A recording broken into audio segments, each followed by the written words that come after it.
Olá, tudo bom? Eu sou a docente e pesquisadora Carla Fernanda, né, dessa área de conforto ambiental e projeto.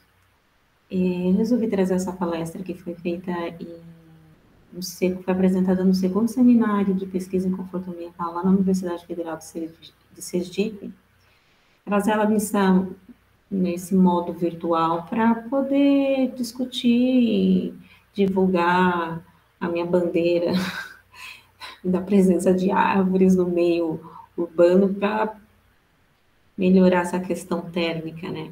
Ela foi realizada em novembro, né? Esse mês agora. E a parte ruim, né, dessa questão do virtual é que, assim, eu vou fazer um monólogo. Lá foi tão gostoso o dia, porque eu tinha uma plateia, a gente podia... Foi bem um bate-papo mesmo. A palestra está dividida em duas partes, né? Então, a primeira parte é um contexto assim mais geral sobre essa questão de arborização e mudanças climáticas, e depois um estudo de caso bem rapidinho. Mas aqui, como a gente não tem esse recurso, eu espero que vocês deixem seus comentários, que a gente possa interagir bastante e que seja proveitoso. Bom, por que rejeitam-se árvores próximas à moradia, né? Será que isso é uma verdade ou não? Bom, o que eu vou falar aqui, eu não sou da área de botânica, eu não sou engenheira florestal, mas assim, eu sou arquiteta, minha formação é arquiteta urbanista, mas assim são as minhas indagações com relação à minha área de pesquisa, que é conforto ambiental, conforto térmico, né? E que é essencial, né, para você ter influencia em muitos aspectos. E aí a gente vai ver um pouquinho agora no decorrer. Então, será que essas árvores não são desejadas, né, próxima à moradia? Será que vocês acham isso? Geralmente, bom, pela minha ótica, né, pela minha percepção, uma coisa particular minha, tem uma certa resistência, né, do uso residencial de ter árvore por questão de segurança, né, alguma coisa com relação à sujeira, assim, mas também tem um pessoal da área comercial que não é muito adepto a ter, né, a vegetação próxima, que vai ofuscar o letreiro, vai esconder a fachada, vai tomar área no estacionamento, mas aí a gente precisa, talvez, ponderar, né, quais são os benefícios e quais são os prejuízos de eu ter uma árvore próximo à minha residência ou não. Bom, para fazer essa contextualização, eu peguei esses dados do IBGE, né, do último IBGE de 2010, que foi publicado em 2012, os dados, e aí fala assim, foi a primeira vez que aparece a relação domicílio e árvore, e aí 89,3% dos domicílios em Goiânia tem alguma árvore próxima. Goiânia fica ali na área central do Brasil, né, próximo a Brasília, né? E, se eu não me engano, era uma das cidades com mais vegetação, né, mais arborização urbana. Era Goiânia e uma outra cidade que agora me fugiu da memória, no Paraná. Não era Curitiba. Eu não sei se era Maringá, alguma coisa assim, mas assim, tá me fugindo essa informação. Aí, trazendo mais para o contexto, né, da Universidade lá Federal de Sergipe, né, que está no Nordeste, temos aqui essa outra capital, João Pessoa. 70%, né, 70,8% dos domicílios em João Pessoa tem alguma árvore próxima. E é uma questão relevante, já que João Pessoa, como Aracaju, Maceió, Salvador, Natal, enfim, elas estão na zona bioclimática 8, né? Só para dar um adendo, existe uma normatização da ABNT, né, que traz o zoneamento bioclimático para cidades do Brasil, né, então eles dividem as cidades brasileiras em 8 regiões homogêneas com relação a clima, e aí trazem diretrizes, né, para edificações de até 2 pavimentos. E tanto a zona 1 como a zona 8, elas são os extremos, né? Então, elas são duas zonas em que você não consegue conseguir esse conforto, né, térmico sem a ajuda da climatização artificial. Então, na zona 1 é a questão do frio, em alguma época do ano você vai precisar fazer uso de um aquecedor, de um ar-condicionado no modo calor, né? E a zona bioclimática 8, que é o extremo do calor, e você vai precisar, em alguma época do ano, usar ventiladores, ar-condicionado para ar frio, para poder fazer essa refrigeração. E aí, Aracaju, né? Como que fica Aracaju nesse contexto, né? Que é a capital do estado de Sergipe. Aracaju possui apenas 56,6% dos domicílios com alguma árvore próxima. O que eu considero bastante pouco em relação, principalmente, eu que vim, o meu parâmetro, né? A gente sempre costuma ter, eu falo assim, a gente, vamos dizer, a impressão, né? A percepção em função do que o nosso background, né? A situação anterior. Então, a minha situação anterior, antes de eu me mudar para Sergipe, era Campinas, Barão Geraldo, Unicamp. E Barão Geraldo é um distrito muito arborizado em Campinas.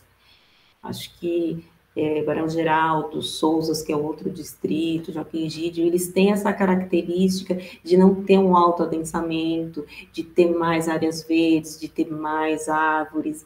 Então, além do clima já ser mais ameno, que já é latitude 23 graus sul, quando eu mudei para Aracaju, eu fui para latitude 9, e então a radiação ela é mais forte, ela é mais intensa, e ainda tem essa questão de ter menos arborização, menos áreas verdes. Então, quando você sai na rua para caminhar, você sente a necessidade de ter áreas sombreadas para propiciar aquele caminhar suave, né, que te incentiva a ir numa farmácia, a ir numa padaria, andar 100, 150 metros.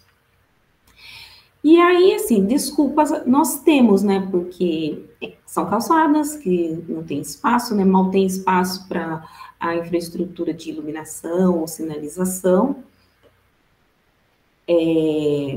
Muitas vezes há conflito, né, com o cabeamento da rede aérea, que a grande maioria das cidades possui esse cabeamento aéreo, que é um pouco mais em conta, né, para a implantação, né? Mas ele traz essas interferências, né? E a questão da velha desculpa, né? Que faz muita sujeira, cai muita folha, tem que podar, tem que fazer manutenção. Então, assim, tem várias desculpas. Só que Aracaju, ela está localizada no estuário do Rio Sergipe.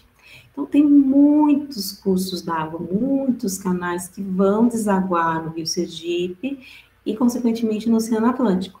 E esses cursos d'água ao longo do processo de urbanização da cidade, eles foram canalizados, né?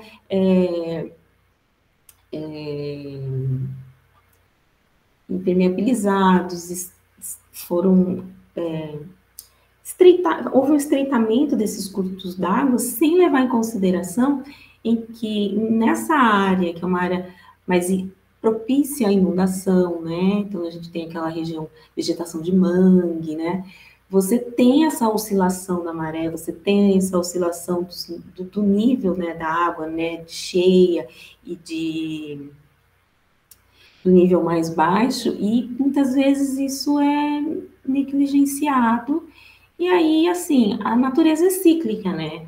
Então, uma hora tá com a vazão, a maré tá cheia, outra hora a maré tá mais baixa, e se você vai impermeabilizando, vai estreitando, vai canalizando, essa água tem que ir para algum lugar. Então, alagamento, há prejuízo e transtornos no trânsito, né? E algumas perdas. Então, é preciso pensar melhor isso, principalmente agora, né, nessas questões de mudanças climáticas, em que a gente não tem mais estação, as estações do ano, parece que não seguem mais uma regra, né, a regra natural da natureza. Você tem verões com frio, com temperaturas bem baixas, você tem invernos com temperaturas altas, a época que é para ser seca, chove, a época que é para chover, está seco. E como que fica essa cidade? Como que fica toda essa infraestrutura, né? Então, há alagamento, pessoas perdem bens materiais, perdem muitas vezes vidas, né? Então, é necessário que as cidades estejam preparadas para esses eventos, que eles estão muito mais frequentes e mais severos, né? Cada ano você tem um estado, por exemplo, no verão, cada ano você tem um estado do Sudeste que sofre com inundações, ou é Minas, ou é Espírito Santo, ou é Rio de Janeiro, muitas, até no Sul, Santa Catarina. A gente já ouviu isso nos noticiários, né? Então, o Nordeste sofre com a seca, né, com a falta de água, né, não tem chuva. Então, assim, é preciso tentar amenizar, né, mitigar para tentar barrar um pouco, né, a velocidade dessas ações, né? Então, vamos lembrar que a gente está na zona bioclimática 8, como eu já falei, latitude 9 graus sul, ou seja, bem próximo, né, do Equador. Então, é uma área que recebe intensa radiação solar, a radiação ultravioleta é extrema, então há quase sempre a necessidade de climatização artificial. Mas você pode não ficar dependente exclusivamente dela. Você pode você é projetista, arquiteto, engenheiro, você pode pensar num sistema híbrido de propiciar, né, não ficar dependente dessa climatização artificial, até porque estamos numa pandemia em que você teve que, no início, né, cortar lugares fechados, lugares com ar-condicionado, e aí? Se você não tem a opção de usar aquela edificação sem o ar-condicionado, ela não tem uso, então gera prejuízo, a economia para, os serviços, as atividades, demissões podem ocorrer. Então, é uma questão, assim, de resiliência, pensar nessa questão mais flexível, tanto das construções, como também do meio urbano, de ter essa flexibilidade, porque a gente não consegue manter uma neutralidade, uma situação ideal para sempre no estágio que a gente está de desenvolvimento. E houve, né, esse aumento de densidade construída e populacional, não só no Brasil, mas em várias áreas do mundo, o que acarretou maior demanda de alimentos, maior demanda de consumo de combustíveis fósseis, e que vai gerando consequência no planeta. Então, essas consequências, elas deixaram de ser locais e elas estão, no meu ponto de vista, vou deixar bem claro, vocês podem até discordar de mim, mas essas consequências deixaram de ser locais e elas passaram a ser assim, a nível global. Então, há queimadas na Amazônia, cidades do Sudeste ficam com o céu todo tomado por fumaça. Um vulcão entra em erupção na Europa, na América, no final lá da América do Sul, ou na América do Norte, e outras áreas do planeta são afetadas com relação a isso. E esses eventos, eles acabam sendo, você perde, né, o poder de prever. E quando você perde o poder de prever, você expõe vidas, você expõe infraestrutura e gera prejuízos, né? Geram prejuízos. Então, alagamentos, temperaturas mais elevadas, que vai demandar mais climatização, que vai demandar mais energia, e aí se não chove, a nossa matriz é praticamente uma matriz de hidrelétrica, e aí se não chove, não tem energia, aí aciona as termoelétricas, que é uma matriz mais cara, então a nossa conta eleva. Então, tá tudo interligado, e é preciso, acho que, repensar essa maneira de promover esse desenvolvimento, esse progresso, de uma maneira que torne a cidade, o meio construído, o meio ambiente, o ambiente construído mais flexível, mais preparado para essas reações adversas. E quando essa palestra ela foi feita, foi na mesma semana que estava ocorrendo no Egito essa conferência das Nações Unidas sobre mudanças climáticas, né? Então, assim, foi a sinergia ali, bem alinhado. E, assim, é muito legal esses eventos, porque eles mobilizam, tem uma mobilização mais global, conseguem envolver vários países, né? Até os que estão mais comprometidos em ajudar do que os que não estão tanto assim, mas eu ainda vejo que, assim, no final de tudo, as ações, né, a pôr em prática ainda, elas ficam ainda bem aquém do que se espera, né, do que você anseia, né. Mas, assim, é o início para que os países que detêm mais tecnologia, que detêm mais dinheiro, possam financiar ações de mitigação em países que não detêm tecnologia, que precisam de políticas de desenvolvimento de ferramentas de controle, de monitoramento, né? Bom, aí essa parte eu finalizo aqui o panorama e aí eu entro no estudo de caso. É isso? Não, não é isso não. Ainda tem mais exatamente, ainda tem mais esse slide aqui. Esse slide eu trago para mostrar, para ir finalizando essa questão do panorama, né? Que é uma gravura de Franz Post. E aí, essa gravura ela mostra bem. Você tem ali o desenvolvimento da vila, né? É uma gravura da época que os holandeses estavam em Pernambuco, ali naquele litoral brasileiro. Então, é uma harmonia entre construção, né, um desenvolvimento de uma vila, de uma pequena cidade, e vegetação. Porque antes disso, os índios moravam aqui, né? Moravam aqui em perfeita harmonia com toda a floresta tropical, a Mata Atlântica, né? Dessa costa brasileira. E aí veio o europeu, por razões que não vou entrar, não vai ser o mérito dessa discussão aqui, mas aí foi o que? Foram devastando essa vegetação. E aí a gente chegou nessa foto da direita, que é a cidade histórica de Laranjeiras, né, no interior do estado de Sergipe, que possui uma unidade do campus da Universidade Federal. Aquele prédio amarelo ali atrás é a sede do campus, né? Que tinha uma árvore ali na frente, mas que no último recesso acadêmico ela foi podada. E é uma praça. E aí eu pergunto, o que aconteceu dessa imagem da esquerda para a imagem da direita? O que transformou nessa aridez dessa praça aí? Que assim, também não quero entrar no mérito, não tenho conhecimento para isso, né, para discutir questões de patrimônio. Eu acho que a gente tem que caminhar junto, mas assim, e só a favor da preservação. Eu acho que tem que se preservar, porque temos que valorizar a nossa história, valorizar a nossa cultura, valorizar o que é nosso. E aí eu pergunto, quem consegue habitar essa praça?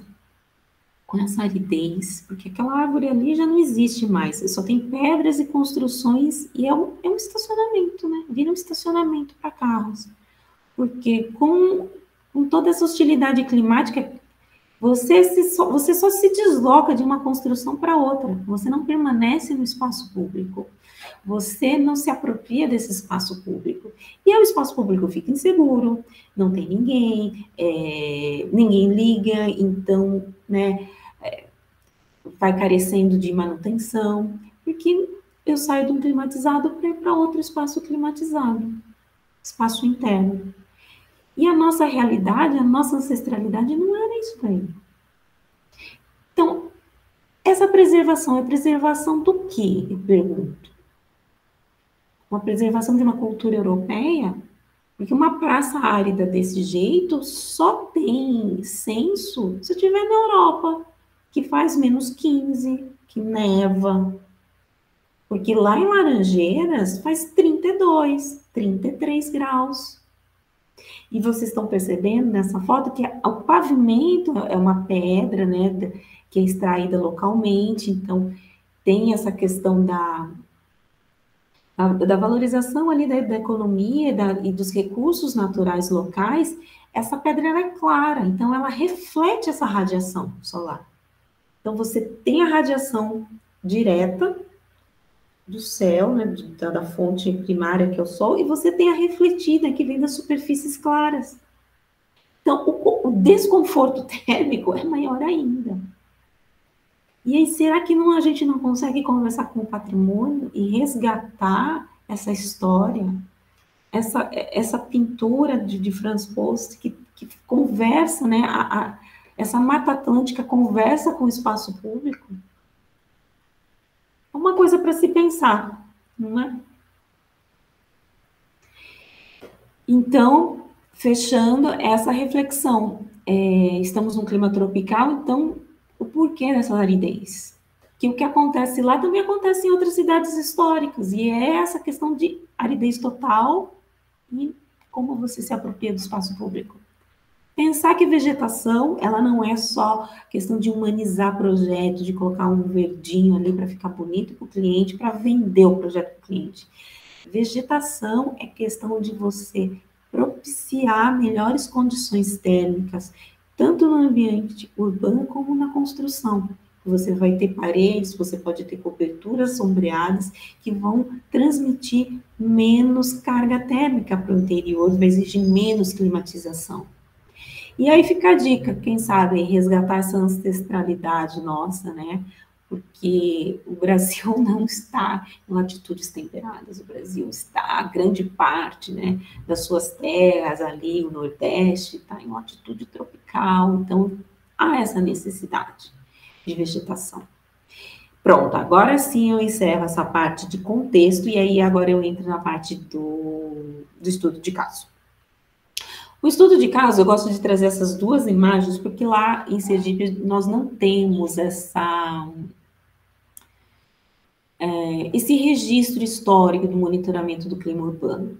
Né? É um estado recente, é uma capital recente, e a gente ainda carece desses registros históricos, porque seria maravilhoso comparar os dados do clima urbano, do microclima dessas quadras, que é o centro de Aracaju na esquerda e o centro de Aracaju hoje também na direita. Essa foto eu tirei de um blog, né, Fotos Antigas de Aracaju, e está datada lá do início dos anos 1900, né, do século 20. Mais ou menos entre as duas fotos a gente tem aí um período de 100 anos. E aí você percebe nitidamente essa evolução do uso do solo na área central. Então, as grandes famílias, né, as tradicionais famílias sergipanas, em seus casarões, que moravam ali ao redor da matriz, né, da Praça Matriz, foram se transferindo para outros bairros, bairros mais afastados do centro, e o centro tornou-se um polo de comércio e fornecimento de serviços. Então, aqueles quintais com pomares, com hortas, transformaram em estacionamentos, em área impermeabilizada, em depósitos, em estoques. E isso, com certeza, altera o microclima dessa área, né? Vai acarretar em aumento das temperaturas, né, das temperaturas superficiais, os cânions urbanos, né? As ilhas de calor, né? A diferença entre a área central e as áreas periféricas, muitas vezes chegam a 5 graus. Tem estudos que demonstram isso. Então, como eu não tenho esses dados para trazer para vocês, a gente faz aqui uma observação só de imagens, mas com certeza a falta daquelas árvores nos centros, né, das quadras implica num aumento de temperatura ainda mais em baixas latitudes. E o que aconteceu lá no centro de Aracaju, que eu acabei de mostrar para vocês, acontece ou já aconteceu em outras cidades brasileiras. É um processo, vamos dizer assim, meio que natural, né? Desse centro, as residências fugirem do centro e o centro se tornar uma área estritamente comercial e de serviços. O condomínio que eu trago para vocês, parece que ocorreu alguma coisa ao contrário. Então, essa foto da esquerda, ele traz o condomínio quando foi no início, né? Nos primeiros anos. Então, tem-se aqui essa área central aqui bastante desnuda, né, sem arborização. Aqui são os blocos, né, de prédios, são 14, se eu não me engano, e a entrada, portaria fica aqui. E essa é uma foto recente desse ano, e você vê que já tem mais vegetação, aqui também tem. na área central do condomínio, até na área urbana. Olha, você percebe que a avenida aqui, ela está totalmente desnuda, essa praça que tem aqui ao lado também totalmente sem vegetação, sem cobertura rasteira, e agora você vê que já tem arborização, olha, várias árvores aqui na avenida. Então, houve, nesse caso, né, um progresso com relação a um ganho, né, de arborização. E é aí que, é aí que vem a pegadinha do estudo. Eu vou me concentrar nessa área inicial aqui, né? Então, a portaria está aqui embaixo, aqui você tem a parte do parquinho, e esses dois primeiros blocos aqui com essa parte da calçada de pedestres que dá acesso tanto para o primeiro bloco como para o segundo bloco. Vou mostrar as fotos que caracterizam a área. Então, esse é o parquinho. No parquinho a gente tem árvores como a Ficus benjamina, né, que não é muito apropriada, assim, né, aqui também Ficus benjamina, que tem o Paulo mexicano, ali atrás a gente tem o chapéu do sol, e é o que tem para fazer sombreamento para essa área aqui. Você vê que não é uma área assim que propicia uma grande apropriação, né? Porque não tem bancos, então os pais costumam sentar nessas muretas, lá embaixo da sombra das árvores, enquanto as crianças brincam nos brinquedos. Só que esses paus mexicanos, eles estão confinados nessa jardineira aqui de alvenaria, que tem 35 centímetros de largura. E aí, o que aconteceu? O conflito da alvenaria com as raízes. Então, a imagem está mostrando ali a rachadura que houve, né? Aqui também temos rachadura, e aí a síndica estava muito preocupada, né? Por conta que é uma área que é frequentada pelos condôminos, por crianças, e poder ocorrer algum acidente. Ainda temos esse flamboyant lindinho do lado da parede do segundo bloco, né, da segunda construção. A distância desse flamboyant para a parede do bloco ali é de 80 centímetros. O flamboyant, para vocês, quem não tem muita ideia, é aquela árvore que tem uma floração vermelha, que agora em novembro está florida, a época de flamboyant agora.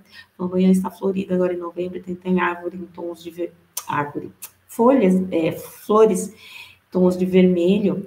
A copa chega a 10, 12 metros, né, de 8 a 12 metros, né, de diâmetro. Então, assim, é uma árvore que ela tem uma copa horizontal e que precisa de espaço.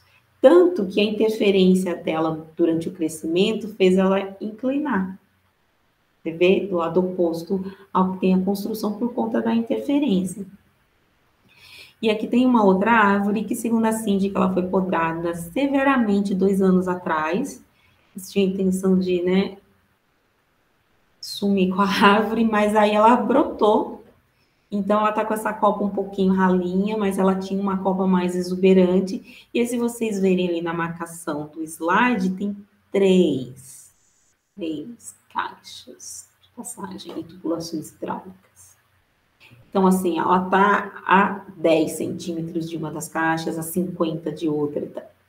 O morador desse primeiro bloco reclama que está dando interferência, entupimento no encanamento do banheiro, como do flamboyant também.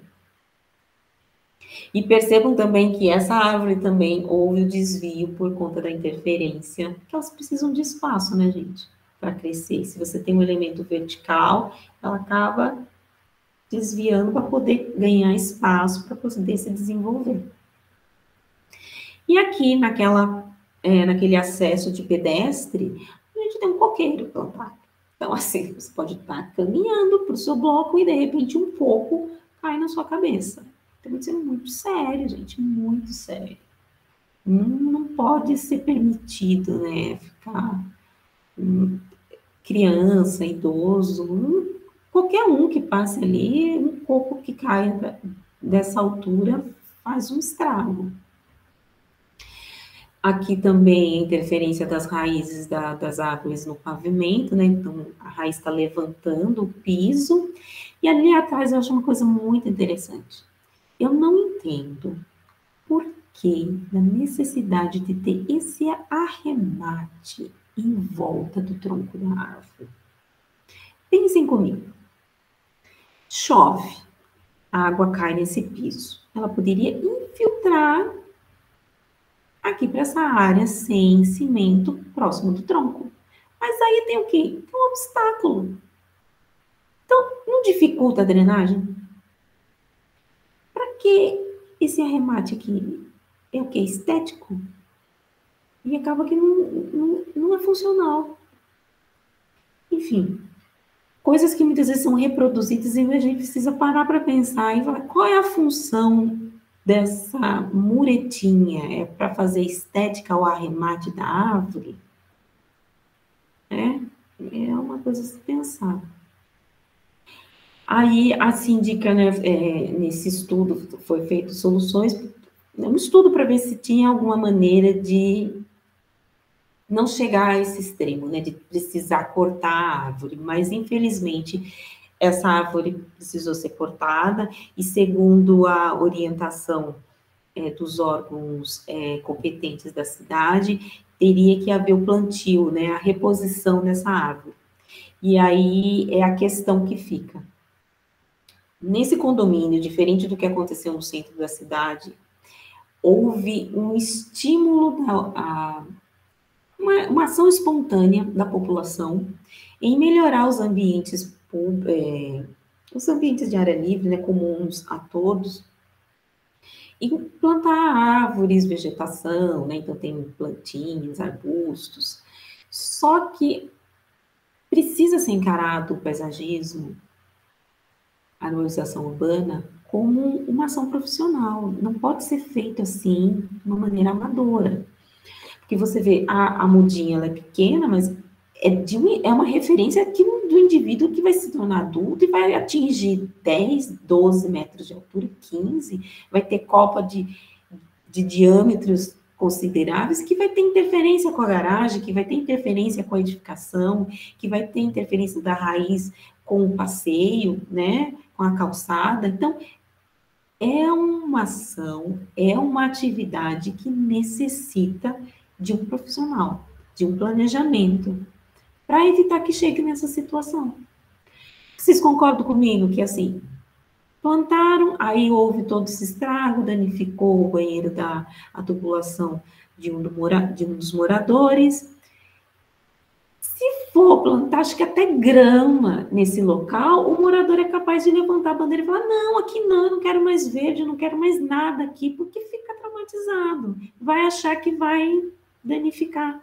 Qualquer coisa que se plante, que se faça ali, vai causar prejuízo para a unidade dele. E a culpa não é da árvore, né? A culpa é do ser humaninho que foi lá e plantou sem saber, sem pensar que essa árvore ia se tornar um indivíduo adulto. Olha como que ficou o parquinho. O parquinho, as muretas foram tiradas, as árvores foram tiradas, mas ficou só esse chapéu de sol. E agora a mureta já foi reconstituída, né, para dar um fechamento, para evitar que as crianças saiam correndo, porque tem 2 vias de acesso de automóveis ali. Mas assim, que criança, que pai que vai levar essa criança para brincar 3 horas da tarde, 10 horas da manhã? Vai ser um parquinho que vai ser usado à noite, né? Nós estamos na latitude 9, zona bioclimática 8. Então, vai perder o uso esse parquinho. E por que chegou nessa situação, né? Não houve planejamento, faltou informação, faltou assessoria de profissional, e eu acredito que hoje eles precisam de educação ambiental, precisa ter, a síndica precisa ter essa orientação de educar os moradores para que novos moradores não saiam plantando, né, mudinha daqui, mudinha dali, sem saber o que está plantando, né? Muitas vezes nem sabe qual é a espécie que está plantando, não tem a dimensão de altura, de dimensão de copa, se a raiz é agressiva ou não, né? Se vai ter interferência com cabeamento, com piso. para que novas situações não ocorram, porque o que eu mostrei para vocês é a questão do parquinho de 2 prédios, são 14 em todo o condomínio. Então, outras áreas com interferência existem, e aí está sendo feito gradativamente com o planejamento da Secretaria do Meio Ambiente, né, autorização, né, para que seja extraídas essas árvores que estão entrando em conflito com a edificação. Então, essa ação impensada de ir lá e plantar a mudinha reforçou o estigma que a árvore causa prejuízo, vai aumentar o desconforto térmico na área do parquinho, no próprio condomínio, né? Que diminuiu as áreas sombreadas, tanto de piso, de pavimento, como de parede. Vai aumentar a transferência de carga térmica para as construções e aumentar o consumo energético, né? E aí, para finalizando, né, já essa nosso bate-papo, é o outro exemplo, não é do condomínio, é um exemplo aleatório que eu trago para vocês, que isso se repete em várias cidades também. Olha, essa é uma árvore plantada na rua, né, na calçada, e olha o porte dessa árvore, né, uma paineira. E aí você, quando você dá um zoom aqui no tronco dela, você vê que é um tronco, a paineira ela tem espinhos no tronco. Então, assim, além de você não ter tanta área aqui para você transitar, né, uma cadeira de rodas, um carrinho de bebê, ou qualquer outra, né, mais de 2, 3 pedestres transitando nessa área, você ainda pode causar algum dano, né, com alguém, causar algum acidente, porque esse elemento, ele possui espinhos, né? Também não estou falando que é para construir uma Mata Atlântica, né, reflorestar o seu lote, que nesse caso é um exemplo extremo do outro lado. Você não consegue nem ver a construção que tem atrás. Você tem uma árvore inapropriada ali para o passeio, você tem uma árvore dentro do lote, né? Também tá demais. Mas é para encontrar esse meio termo, sabe? Essa linha tênue, mediana. Porque muitas vezes a pessoa fala assim, ah, mas eu não quero árvore na minha casa, no meu terreno, porque pode, pelo galho pode entrar ladrão, pode ser invadida. Mas aí eu falo assim, tá, não precisa ser aquela floresta, né? Eu mostrei agora, mas tem alguma coisa mais mediana, como essa aqui, olha, você tem essa árvore, que é uma fachada oeste aqui, ela está fazendo todo o bloqueio desse ambiente que está aqui atrás. Já esse ambiente aqui com esse vidro, vira uma estufinha, porque não tem essa proteção, esse sombreamento. Aqui você também tem uma mistura de arborização e dentro do lote, né, para trazer esse sombreamento. E aí, mas aí eu vou precisar colocar cerca elétrica, porque, né? Sim, ó, esses exemplos trazem cerca elétrica, né? Mas será que a culpa é da árvore ou é problema de segurança pública? Ou será que é problema que o bairro não é tão seguro? Porque esse próximo exemplo, olha, não tem árvore nenhuma e é do lado dessa casa aqui da foto anterior da direita, e também tem cerca elétrica. Olha a cerca elétrica aqui, ó. Não é uma questão de ter árvore ou não ter árvore. É uma questão de segurança pública, né? É uma questão do bairro ser seguro.